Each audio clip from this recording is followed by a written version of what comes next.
doing middle office work like operations, and didn't see in a 2 or 3 year horizon, didn't see myself going anywhere outside of my department. So that's why I did it. So in general, an MBA is good for, these are just examples. It doesn't mean that just because you're in this situation that I described, you should get an MBA. But it's good for people that are maybe stuck in certain levels of work on the business side, by the way. I'm not talking about if you're doing entertainment or something unbusiness related, writing, you're an author or something like that. I'll go over that later. So let's say you're stuck in the back office, middle office, and you don't see a path to the front office, then it's a good choice. If you're changing careers, if you're not in the business world and you want to get in, let's say, marketing, accounting, finance, investment management, anything like that, an MBA is perfect for you if you were a literature major or a poli-sci major or a science major, chemistry, engineering, and you want to get in more you want to increase your business knowledge, and you want to get on the professional path of a business major. So, for example, you don't have a business background, and you want a business background, that usually is a good time to get an MBA. But if you just want a business background and don't want to do anything with it professionally, then an MBA is probably not of any use. And you know what? When I was in school and meeting people now who are in the finance world, who even work for PIMCO and Morgan Stanley, who I'm with now, there were a decent amount of people who had no idea what they wanted to do.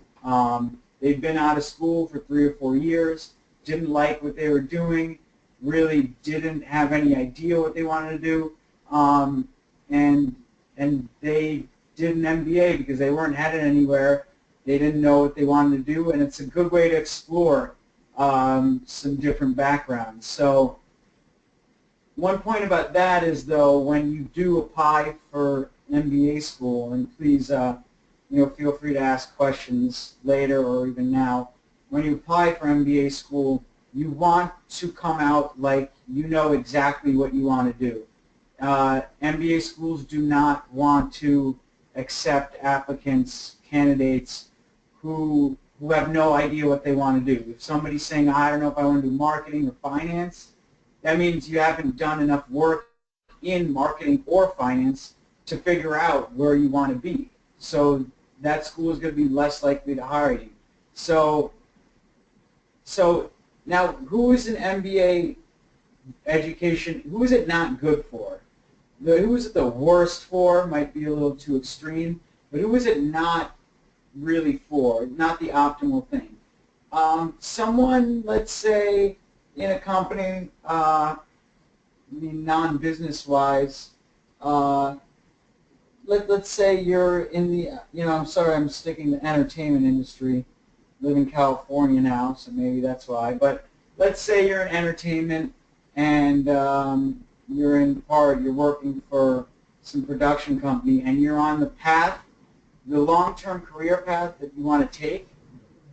You're on that path, and you basically are considering MBA because you want to get there quicker. So in this case, it's worth mentioning, if an MBA can get you to your end goal quicker, then you might want to consider part-time MBA. But I'm going to come right back to that. Basically, what I'm trying to say is that if you're on the path to your career aspirations, an MBA usually will be a delay in some way, a 2-year delay if you go to full-time school, or it'll be a time commitment of something other than work. So if work is where you're at right now, is where you want to stay, then I would either recommend part-time or just foregoing the MBA and not doing it. If you want to pad your resume, like you only want a background, you want to be an MBA graduate, you want to do the MBA to be an MBA grad, probably not worth it. You need to think more long term. And if you're rising in your organization, you're getting promotions, you're getting more pay each year, it's not, you probably don't want to do it. So, going back on that, actually I'm going to cover networking, but one thing I want to say right now, if I had known in 2008, 2009 when I was in MBA school how much I would have to network and really reach out to people to get the job that I wanted, I probably, looking back, 50-50 right now, I don't think I would have gotten a job with a company like PIMCO when I wanted to do portfolio management, but I might have gotten a similar job with not as prestigious a company while saving over $100,000 in tuition if I knew that I had to network much harder and very specifically. And I don't know if I could have learned how to network how I did in MBA school. I don't know if I could have learned that outside of it. And that brings up a case of maybe having some mentors and having a good support group and connecting with people who you're interested in their career paths. So let me just say something about, I'll come back to the networking. Part-time versus full-time I mentioned. If the MBA is not good for you, you want to go up in your organization, you might consider part-time MBA. NYU has a great part-time program. Chicago comes to mind. I think USC does. You can find them, and if your company is going to cover a significant amount of your part-time MBA, could be worth it. I know I've heard of people just getting immediate promotion once they do complete their part-time MBA.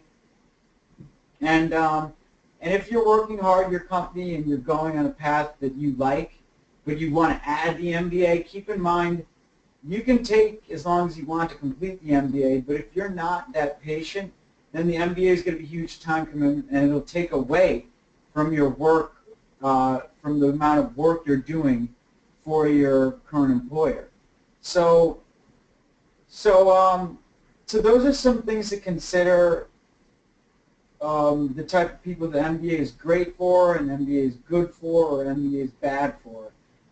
What do you learn in an MBA? So I was a business major in undergrad, and I will be completely honest with you, and I've spoken to so many people that have went to Ivy League schools, not Tier 1 MBA schools, and everyone has said that anything you learn in MBA school, you could have already learned in undergrad as an undergrad business major. So if you already have a business background, an MBA isn't the best way to get a better business background, but it could be a better way to improve your background in something specific. Let's say you want to take advanced marketing classes. The thing is, your first half year of MBA school, the first semester, usually goes by half years, will be basically a complete review of everything that an undergrad would have learned as a business major, but it's going to be in 5 or 6 months, in 5 months. So it's going to be intense, but if you already did it, it'll be easy, and if you didn't do it, then it's going to be pretty hard. You'll learn a lot if you're a career changer or if you don't have a business background. If you have a business background, the first half year will be pretty easy. It'll be a great time to refine your skills. It'll be a great time to do to improve on your soft skills, working with teams. You're going to be working with a lot of leaders.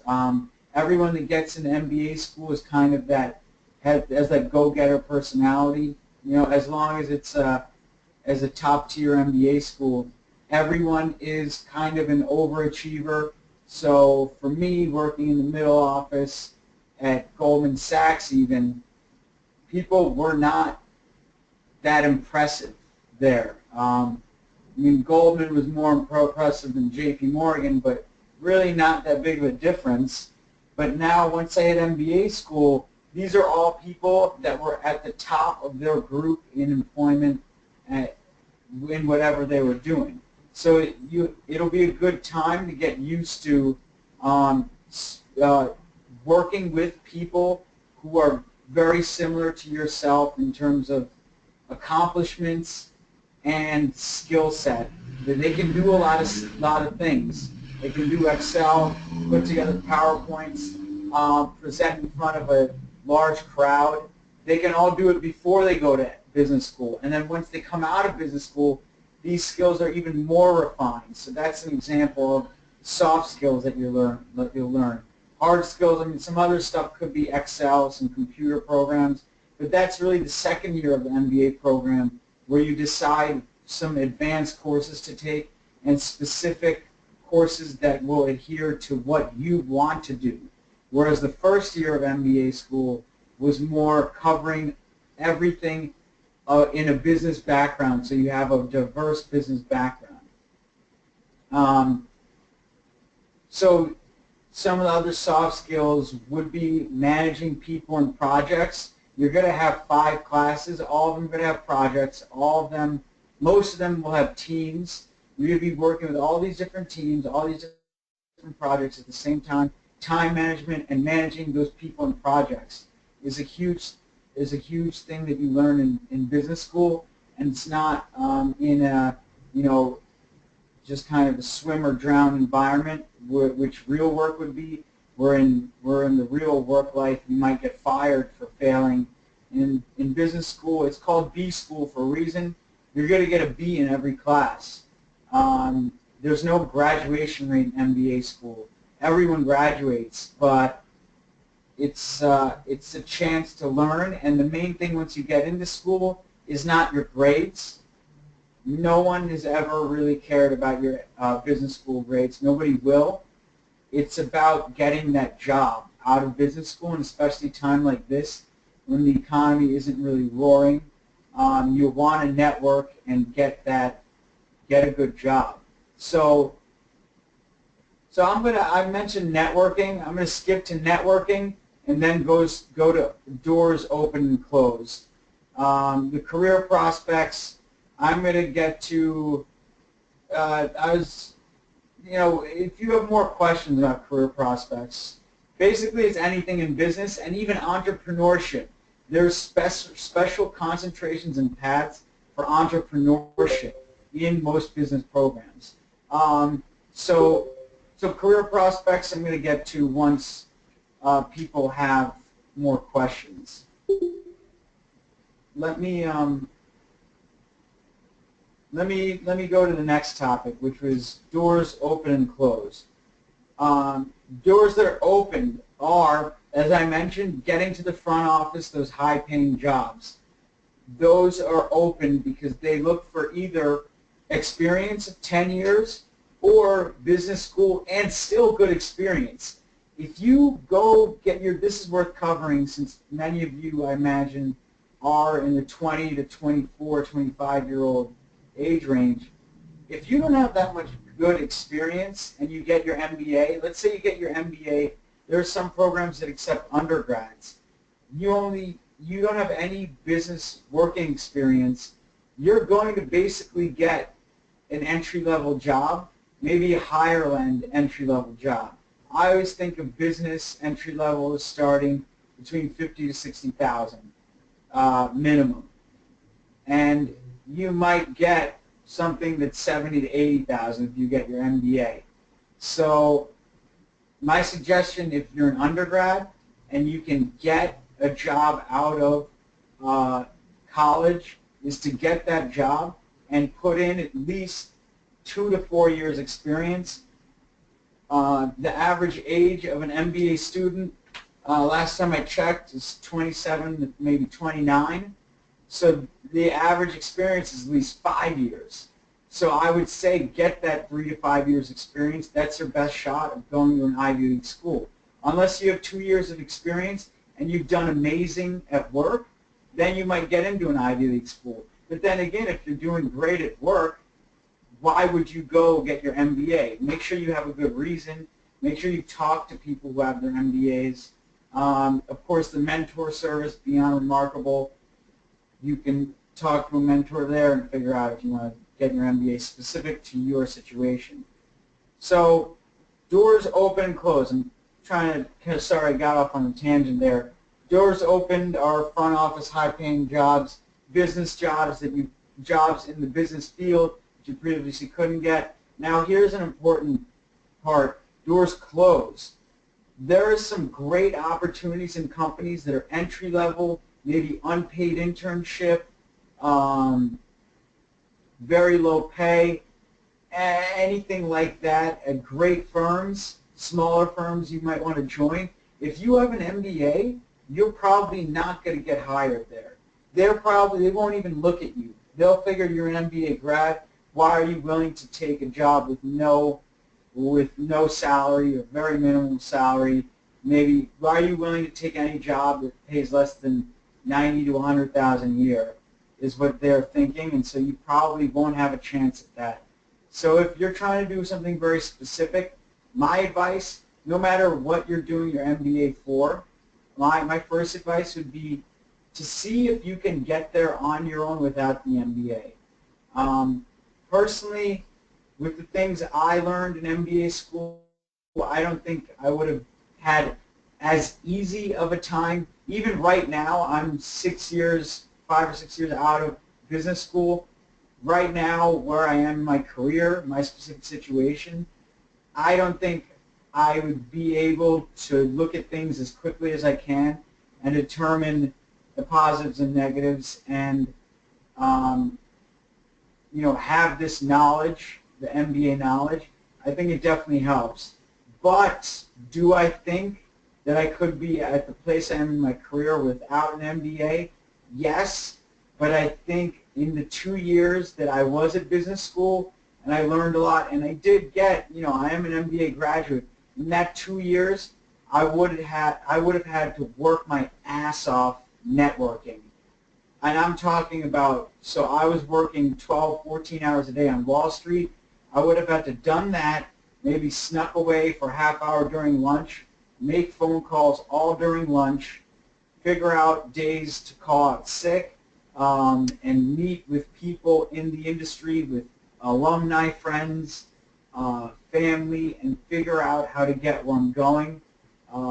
So it's difficult, and I think some guidance in determining whether maybe let me not do the MBA and let me try to do this on my own. I think being able to find somebody in the professions you're considering or even in your current place of work who can offer you some advice is very helpful. I didn't really have that.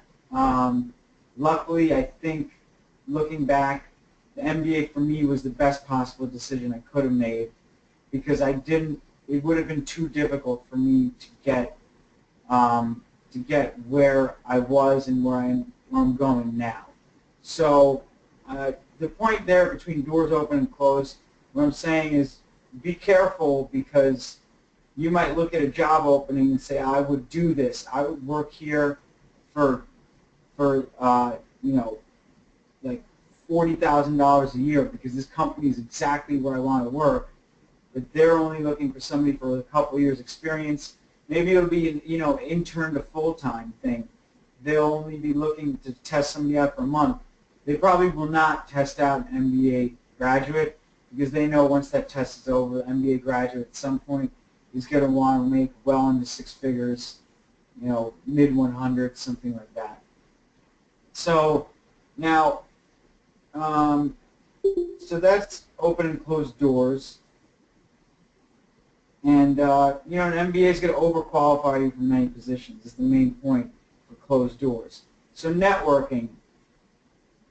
This is a big thing in MBA right now. I know before I went, even a year before, the second-year MBA students were telling me that in the class before them that they didn't have to do anything to get a job. They pretty much, companies came to campus and offered so many jobs. The economy was doing so well in the mid-2000s that MBA graduates were desired. And now what's happening is a lot of people are going to business school because there aren't good opportunities around. And it's a good way to set yourself apart, but keep in mind it's going to be super competitive. So the networking done within your class, what I mean by that is you're thinking within your class, like, oh, that's your competition. That's not true. My competition when I was in school was only 5 people who wanted to do portfolio management specifically.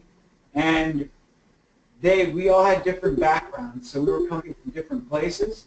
And, and I actually did some networking because someone else that was in finance wanted to go into marketing. But he knew some people, and actually his father-in-law was the CEO of a pretty well-known financial firm. So I did some networking, got some contacts from him. I met some other people who had family in the business. So you pretty much have to know somebody to get a highly coveted job. You are going to have to know somebody and network within your class, within the profession. I mean alumni. Your alumni are going to be huge help no matter where you go to school because they probably can relate to you in terms of getting a job out of business school. Or maybe even if they can't, if you work at a specific company and you say, hey, I'm a UCLA grad, or I'm an NYU grad, and I want to hire some more people that went to the same school that I did so that they look impressive and we all look impressive as grads of the same college. So that's what I mean, networking within your profession as far as alumni go. Use that network of alumni. I'm sure career development departments in every school will have a great list of alumni you can talk to. And that's actually how I got a job at PIMCO, where Notre Dame is not an Ivy League school, but all my competition was Ivy League, Princeton, Harvard, Stanford, and I networked with alumni and then magically found one that worked at PIMCO, and she gave me a good recommendation, and I still had to call HR, human resources at PIMCO for 6 months. So she did her part, but then I had to call them for months on end. And the guy said, just stick with me, remind me every now and then. And once there was an opening, I got it, and then I got in there. So networking is so important. I can't stress that enough. And it's so important that if you think you can network before business school to get around and find the people you need to find to get into the place you want to be professionally, it might be worth networking for a year rather than spending $100,000 and 2 years on an MBA. That's something you really have to consider. Competitions are case study competitions.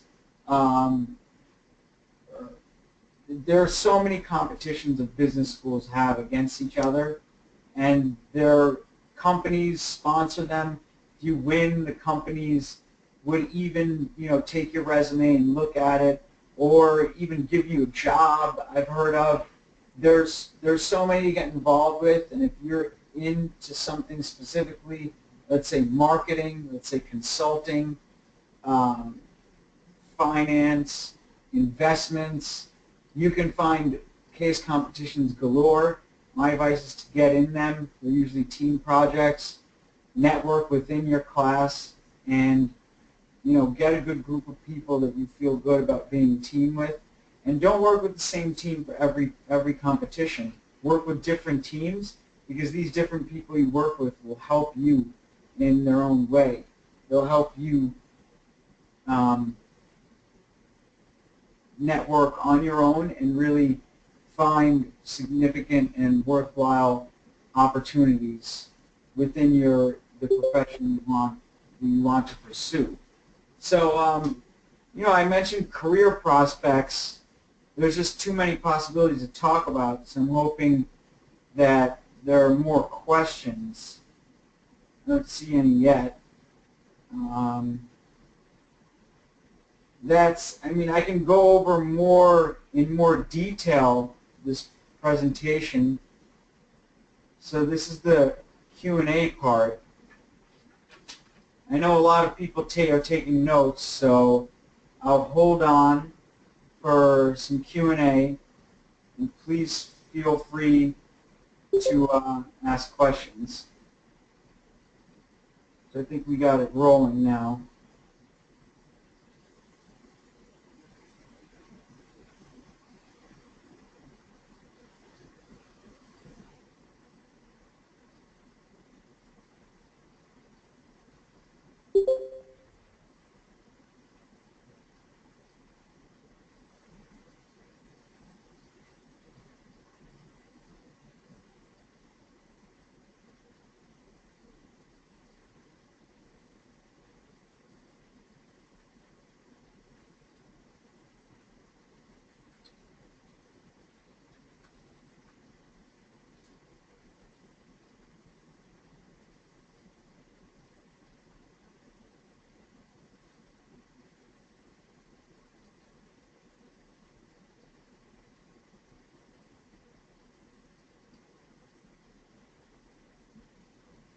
Okay, so the question is, do you think it's necessary for masters to get an MBA? Do you mean graduate students, someone that has their master's in, let's say, accounting or engineering, anything like that? Is it necessary to get an MBA? I'm not sure if that's what you mean, but no. So what I meant was, make sure the MBA is for you. Let's say you want to pursue something in particular. I mean, let's just say it's accounting. You could get your master's in accounting. There's no reason to get an MBA. It's so specific, and you know exactly what you want to do. So another example is for myself, portfolio management. I kind of wish I did get a master's in financial engineering, although that's not my main interest as far as a quantitative aspect within portfolio management. But I've seen that it would have been a lot easier to get a job if I had a master's in financial engineering. But another thing to consider with that is that if you want an MS in financial engineering, you have to have a really good math background. And I would have had to take a couple online courses before I even applied for my master's in engineering, financial engineering. So that's something to consider. So if you have your master's in a field and you want to remain in that field, I don't think the MBA is going to help more, especially full-time. You're going to be out of that field for 2 years, and the only exception to any of this where I say I don't think the MBA is going to help is where if your employer says, I want you to get an MBA, and that obviously is something that will help.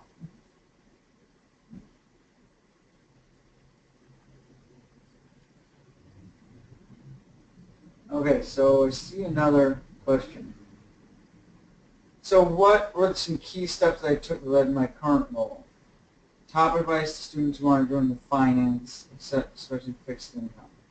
So I mentioned the networking. While I was in school, I'm not even exaggerating. I spoke to on the phone at least 100 people. It was 2010, and finance and portfolio management weren't doing so good. I spoke to anyone and everyone, and you know what? You have to know how to speak to people, not just like you're looking to get something. You have to relate to them, so you can actually get something out of them, if that makes sense. You can't speak to somebody like you're just wanting to get a favor. You need to speak in a way which relates to them and which actually ends up getting you what you want out of it. And sometimes it might just be context. So myself specifically, I spoke to an alumnus at Charles Schwab, which is somewhere I did not want to work, but I saw this person was in trading at Charles Schwab. I didn't even know there was a trading desk there.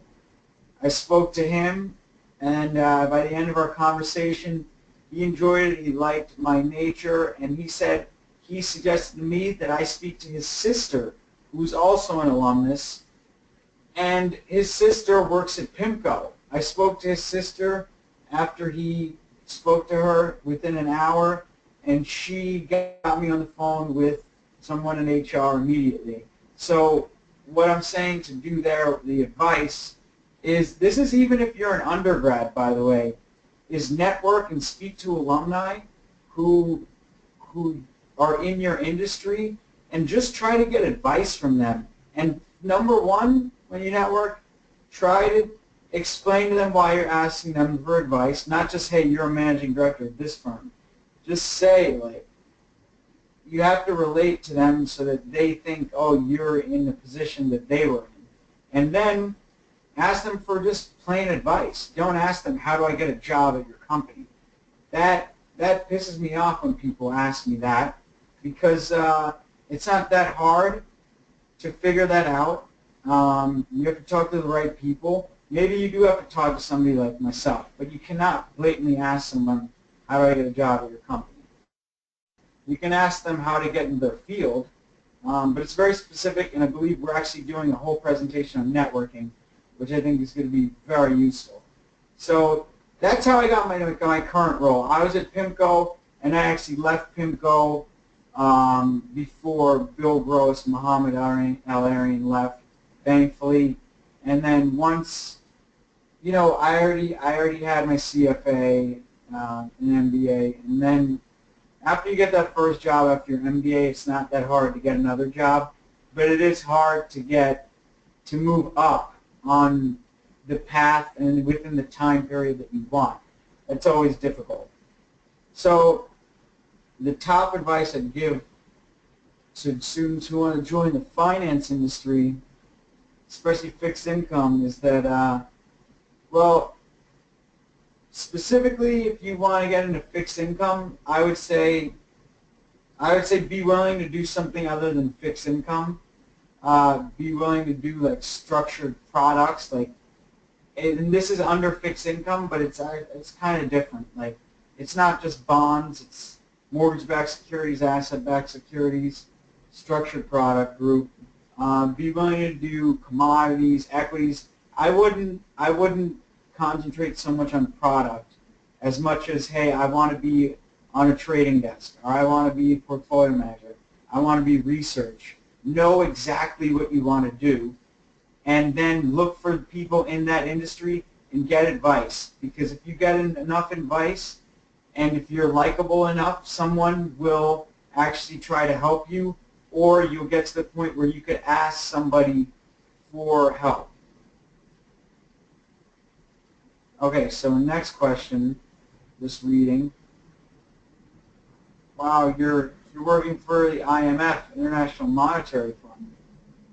I would think maybe you could give me some advice, but let's see. Got your master's in international trade. If I would like to switch to global macro investing, should I go to MBA?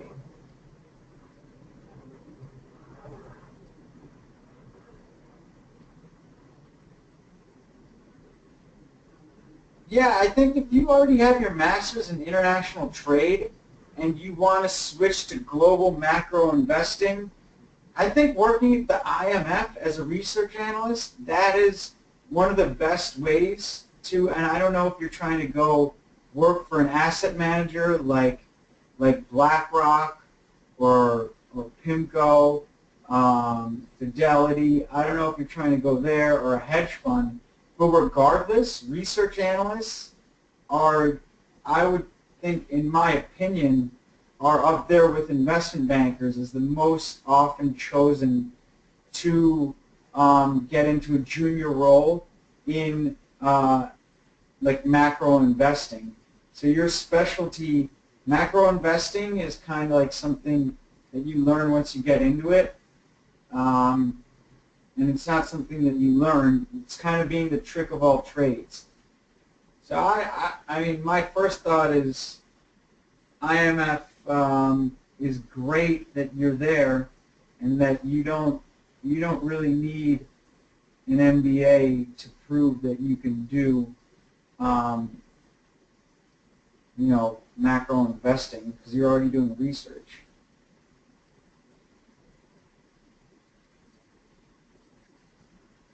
Yeah, I would say I'm just reading the rest of your question. Yeah, I mean, it depends how many years of experience you have. If you only have 1 year of experience, 1 or 2 years, you might want some more experience, but you can find a job in a credit rating agency. If that's closer to where you want to be, I think, getting a job with S&P or Moody's after your research analyst at the IMF, I think that's got to be realistic and totally feasible. Another question. Which program would I recommend for the Master of Financial Engineering? Or, wait, which program would you recommend? So if you know you want to do finance and investments, financial and engineering, and different schools call it different things. I forget why. I think some schools might call it a master's in finance. Some might call it MS in financial engineering, things like that. But anyway, NYU has a good master's in finance, I think they call it. Princeton has one that's, I forget what they call it. I would do your research, get a list of schools that are obviously good schools. But then I looked at Princeton. I saw their last class. I mean, they had 8 students, and they have these students' resumes on their website. I looked at their resumes, and these people were working on Goldman Sachs trading desks, so front office Goldman Sachs, and they went to Princeton to get their master's in finance or financial engineering. I forget what they say, and you'll know if you have that background. So I would say you have to do that research. Just in general, there are a lot of good programs. MBA, good programs for wanting to do finance, specifically investment management, would be NYU, Chicago, UPenn. I mean, there's a few more, but those are the first that come to mind. Yeah, if you don't have a financial background and you want to get into finance, then just go to a top 20 school. Obviously, try to get into the Ivy Leagues. You're an Ivy League. You're pretty much set, and be aware that if you're even in the Ivy League, I think I was better off going to Notre Dame than an Ivy League, because Ivy Leagues have 10, 15 people trying to get the 5 interview spots at PIMCO. PIMCO isn't going to get 5 people from the same school. They'll only take 1. So you're kind of, it's obviously an advantage to be an Ivy League school, but the competition is fierce. So, but I would still recommend Ivy League.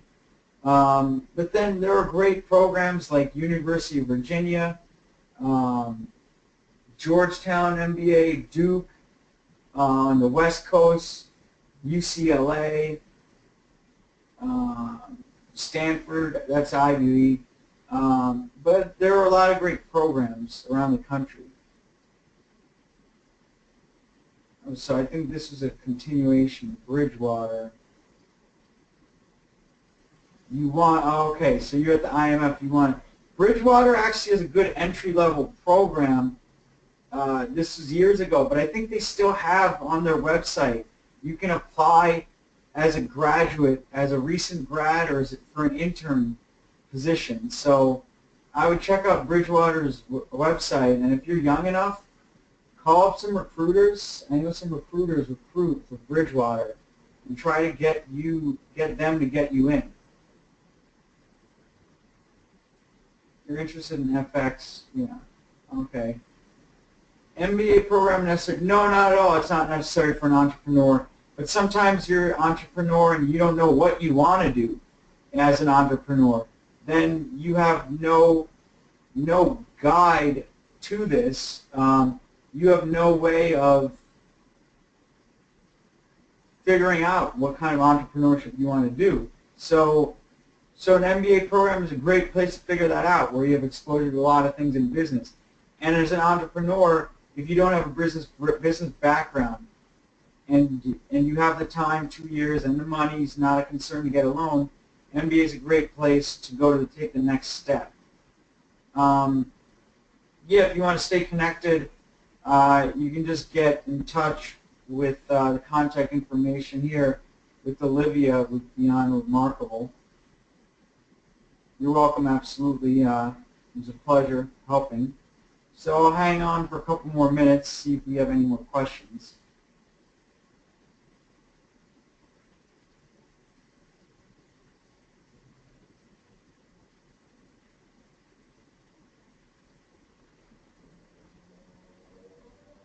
That's a good question. The disadvantages of part-time MBA.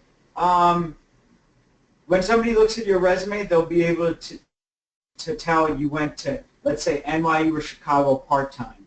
And it's a lot easier to get into NYU and Chicago part-time school.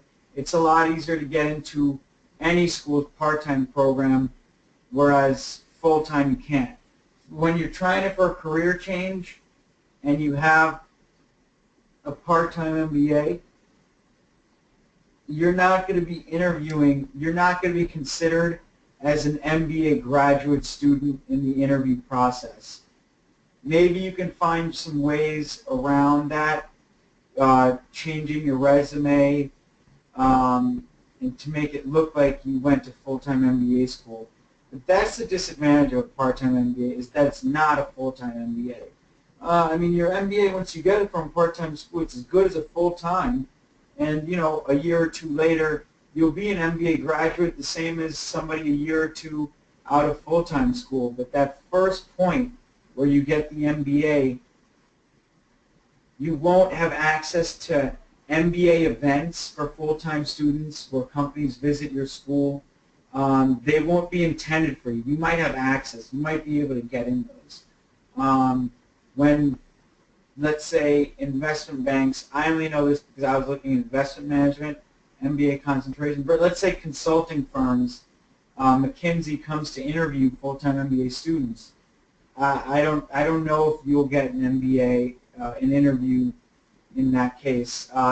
And to be honest, I would check with an MBA program, like call up NYU's admissions department or Chicago's or any other part-time program and say, how does that work? Can we get these interviews that are coming for full-time MBAs? So yeah, that's the disadvantage of part-time, is that it's not the full-time MBA and all of the little perks that are associated with it. See, anything, so MBA application, anything which sets you apart from the competition is helpful, and CFA definitely is helpful. I think I took my CFA level 1 right before I got into, right while I was applying at business school. But so on my resume I put that I was a level 1 candidate, which just means that I'd signed up for level 1. But anyway, it helps. An MBA does help. I mean, sorry, CFA helps. Anything that makes you look like a better candidate will help your MBA application. So where you work, if it's more impressive than the next person, that helps. If your position was higher up, that helps. Name some global macro funds for entry level. I mean, it's hard to get into. There's just so many global macro funds. I mean, off the top of my head, I can't really think of them. But any hedge fund you can think of has a macro PM and has a macro desk. That's kind of getting specific off the MBA topic.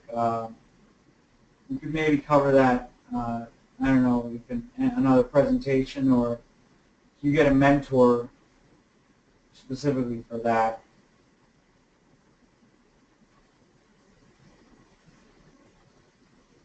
And you can just Google that, actually.